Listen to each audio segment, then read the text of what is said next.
Hello everyone, Deidre here, licensed therapist to provide helpful tips, tools, and therapy resources. Today we're talking about the steps to an apology. The truth is, as much as we don't like it, we are sometimes going to offend people, we're going to hurt them, we're going to do things that people don't like. And there's going to come a time where we will have to say, I'm sorry.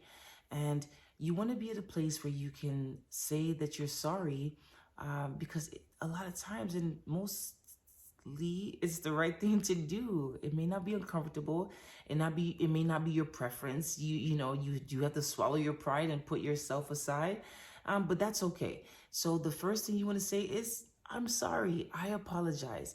And secondly, you want to say what you're sorry for. As for some people, when they hear you just say that you're sorry, sometimes they really want to ask, like, what are you sorry for? What are you apologizing for? Because they want to know that you see it the way they see it, and that what you are apologizing for is what they need you to apologize for.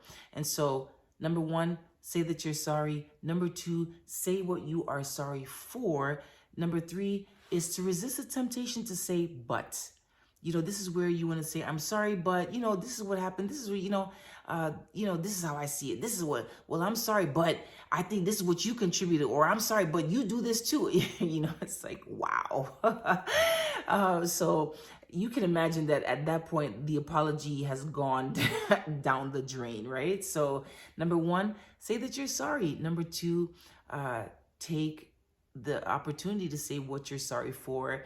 Number three, just be able to resist the temptation to say but and defend yourself and throw in all these extra things. Just leave it at that. Apologize. And then of course you want to take responsibility. This is the part that I played, and this is what I did, and this is what I know it means for you. You want to take responsibility. You don't want to just start throwing the blame on others and give. It doesn't matter at that point if the other person contributed. At this point, you are taking responsibility for who? For you. You're taking responsibility for your side. You cannot control the other person's side. You may actually think you should have an apology as well.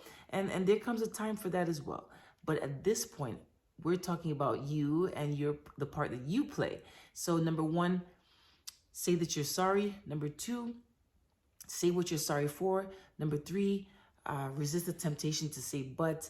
And then of course, lastly, you want to take responsibility. So you guys, listen, it's okay to say you're sorry. It's okay to own up to what happened. You are on a journey, keep growing. And while you grow, give yourself some grace.